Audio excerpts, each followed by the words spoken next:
माँ जी, देखिए मैं आप सबके लिए क्या लेकर आई हूँ।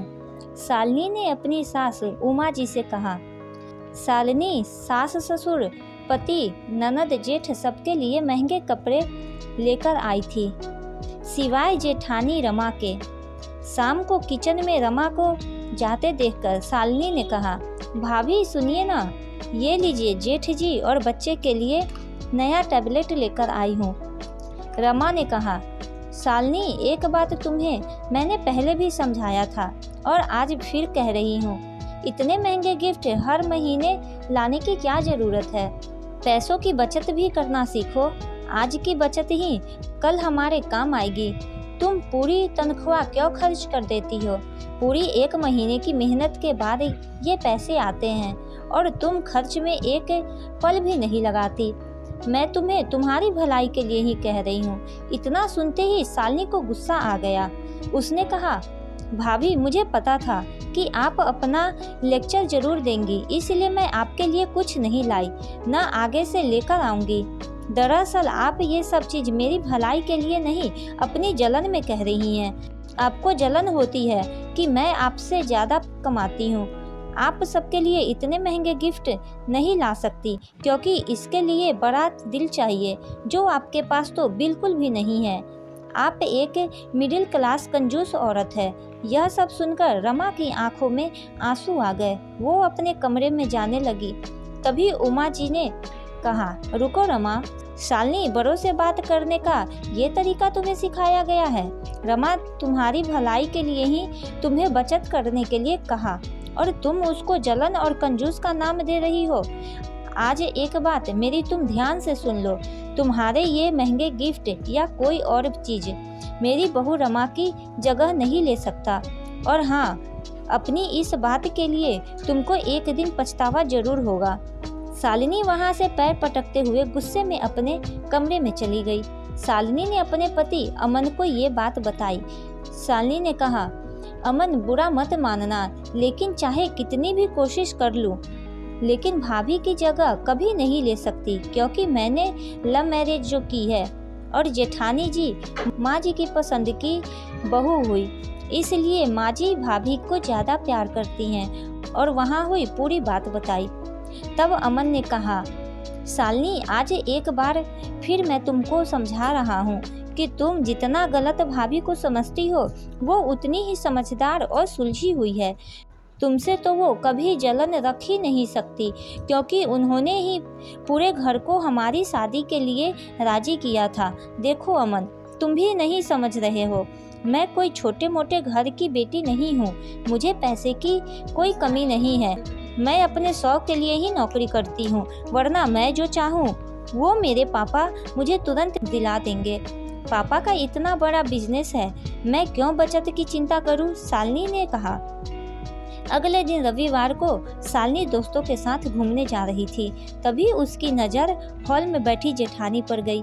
उसने गुस्से से अपना पर्स उठाया और फोन हॉल के टेबल पर ही भूल गई। रमा ने आवाज़ देनी चाहिए तो उमा जी ने रोक लिया। कहा, जाने दो, वैसे भी एक फ़ोन है उसके पास, अभी आवाज़ दोगी तो बेकार में नाराज़गी झेलनी पड़ेगी। रमा ने हम करते हुए जैसे ही फ़ोन रखा, देखा तो शालिनी के फ़ोन पर उसके भाई का फ़ोन आ रहा था। रमा ने फ़ोन उठाकर बोलना चाहा कि तभी उसने बिना आवाज़ सुने रोते हुए बताया कि दीदी जल्दी अस्पताल आ जाओ, पापा को अस्पताल लेकर जा रहे हैं। कहते हुए फ़ोन रख दिया। रमा के साथ पूरी परिवार अस्पताल पहुंचा। वहां जाकर पता चला कि उनके पार्टनर ने उन्हें धोखा दे दिया है और धोखे से सब कुछ अपने नाम करवा लिया।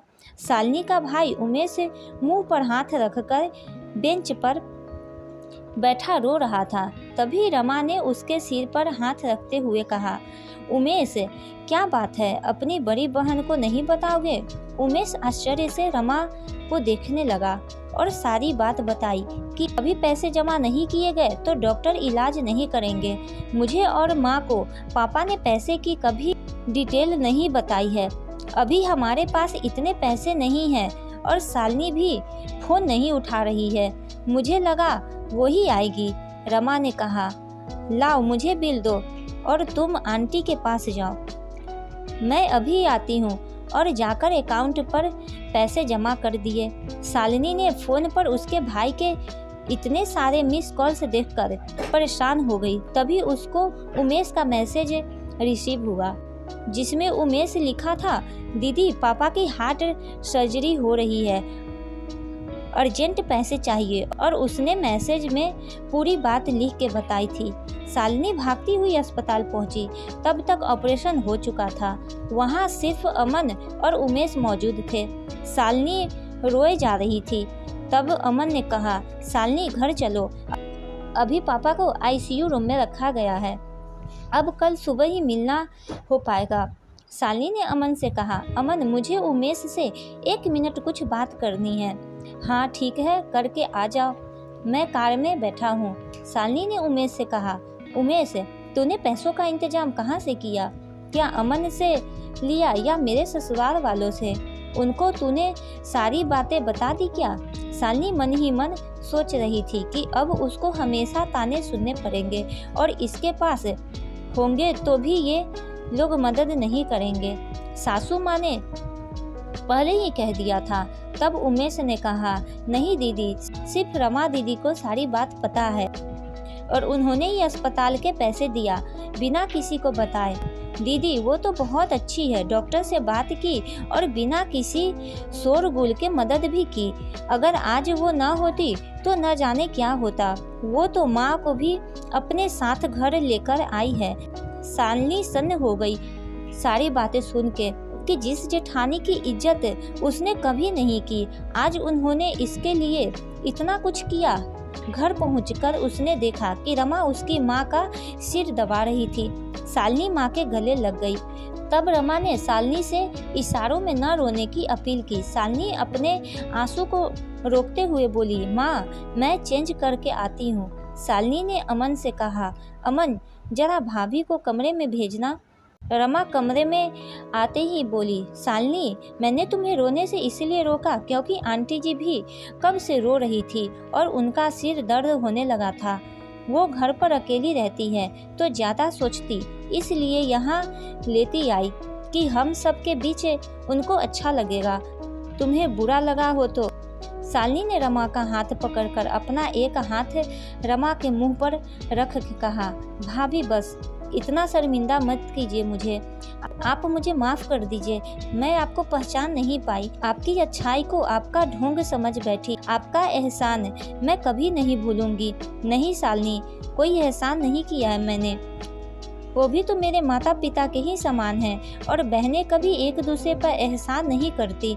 तुम तो मेरी छोटी बहन जैसी हो, गलती करना तुम्हारा अधिकार है, समझाना मेरा काम, समझी? हाँ भाभी, शालिनी ने रमा के गले लगकर रोते हुए कहा, लेकिन अब आपकी ये छोटी बहन कभी कोई गलती नहीं करेगी और आपकी हर बात मानेगी, ये वादा रहा आपसे। और दोनों देवरानी जेठानी और पूरे परिवार एक साथ खुशी खुशी रहने लगे। अगर आपको ये कहानी अच्छी लगे तो मेरे चैनल को सब्सक्राइब कीजिए।